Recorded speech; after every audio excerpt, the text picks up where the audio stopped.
May best friend ka ba na sobrang in love? Yung relationship pa nila, laging full green. Pero sa tuwing kasama mo ang jowa niya, yung social need mo, biglang nagiging red at may lumalabas na awkward moodlet sa ulo mo.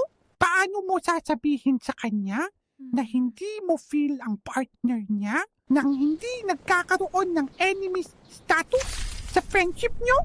Mahirap to pero may paraan. Una, huwag mong atakihin ang jowa niya. Hindi ito mean interaction. Sa halip, pag-usapan ang mga actions na napapansin mo.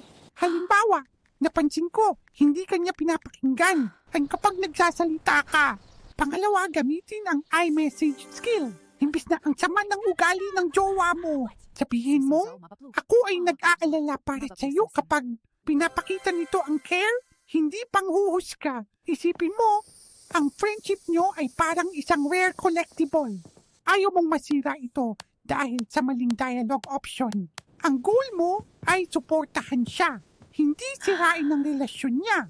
Tandaan, ang tunay na pagkakaibigan ay may honesty at kindness. Kaya mo yan.